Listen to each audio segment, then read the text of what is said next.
Hi everyone, welcome back. Today we're talking about the new Dior Backstage 9-pan palette called the Smokey Essentials. If you're new here, welcome. Hi, I'm Rhoda.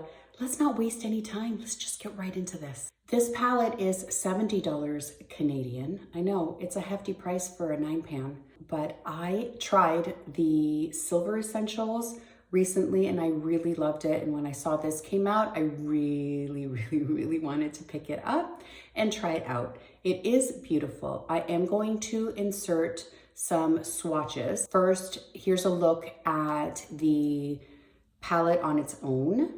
It's super beautiful. I love the color story. And then going into the individual shades, there are 3 mattes.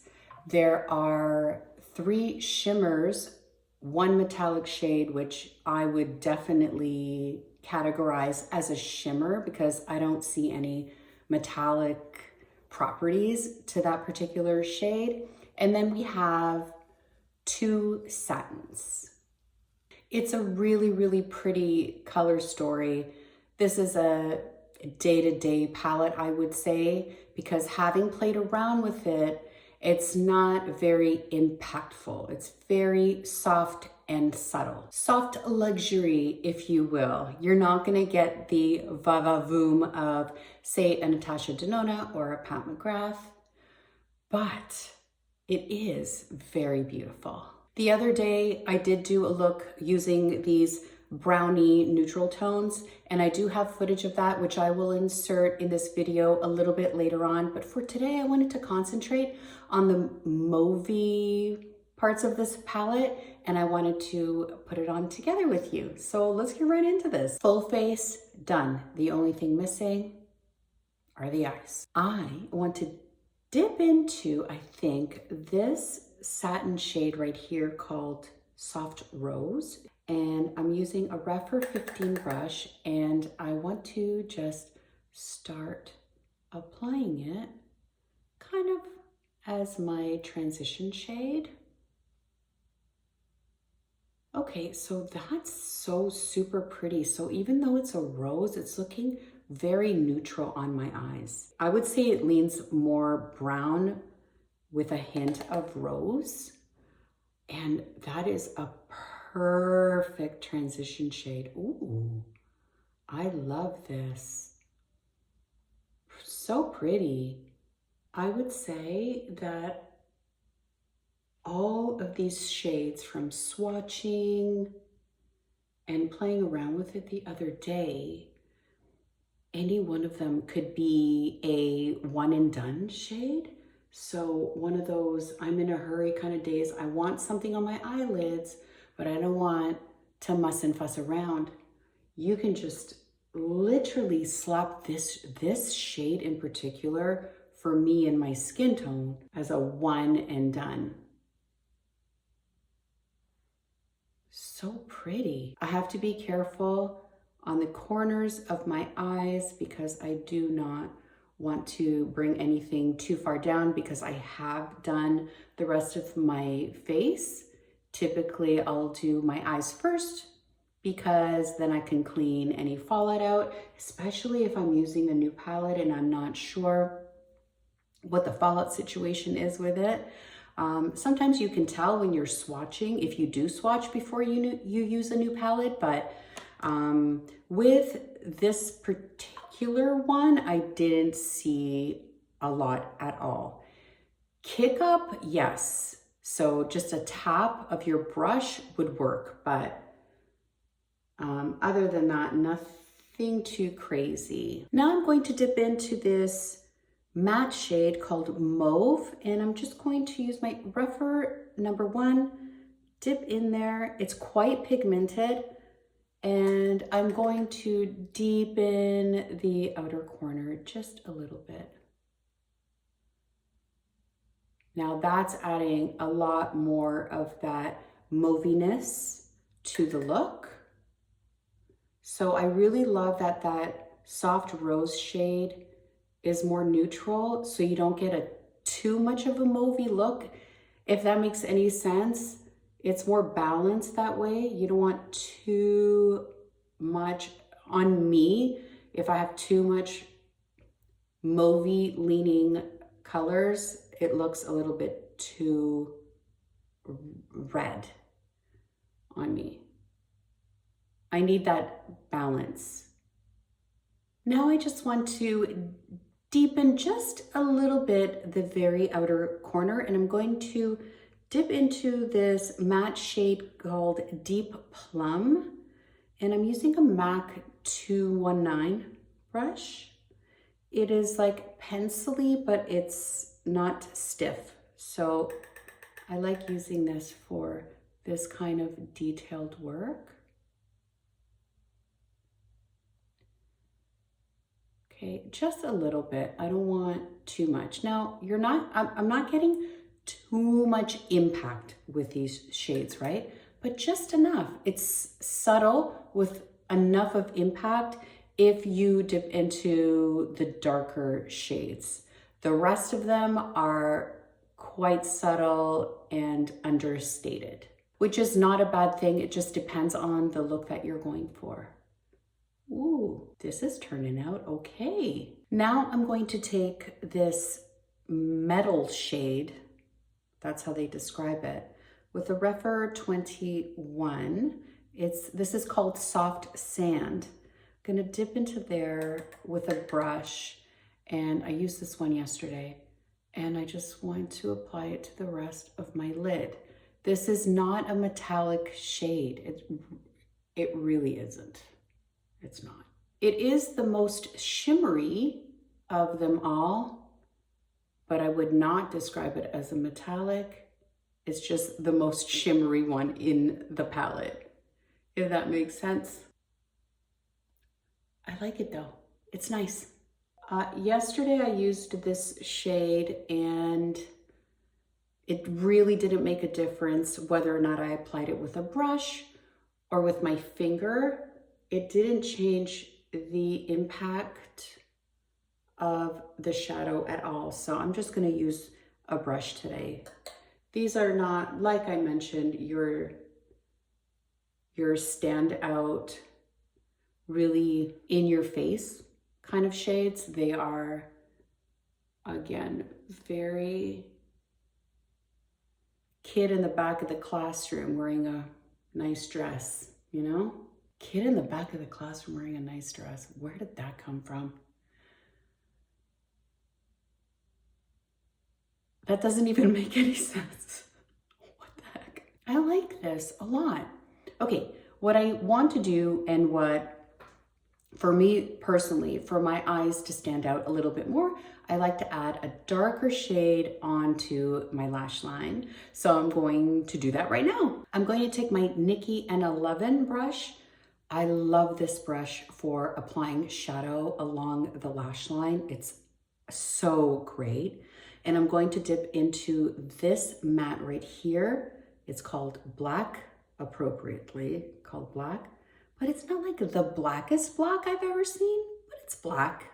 No, I didn't sleep very well last night, and I woke up, my eyes were kind of burny, and they've been watering all morning. So I really hope I don't irritate them right now by doing this. And I get it from time to time. I have stretches where my eyes aren't watering at all. And then one day I wake up and it's Niagara Falls. This is going on very nicely, very, very pigmented. And I'm just touching along my lash line. I'm not dragging, I'm not doing any of that. And it's just giving me that extra definition that I particularly need for my eyes to pop. Because if I don't, there is a difference. I notice it. I notice if I just do shadow and no liner, how I look versus if I do define this lash line. There's a huge difference on how my eyes stand out regardless of the shadow that I have on my face. So if I was gonna do one thing on my eyes, it would be a liner versus a shadow. For me personally. Okay, now I'm going to take the BK Beauty Nikki N12, and I'm going to go back into this soft rose shade, which I love so much. And I'm just going to try to drag this along my lower lash line without, yeah, my eyes starting to water. Ooh, it's not that bad. It's not as bad as I thought. Okay, I don't want to add too much pigment on the lower lash line. I just want to sort of contour it a little bit just to make my eyes pop a little. So you can't really see it, but it is adding a little bit of a shadow under here to create that bigger eye.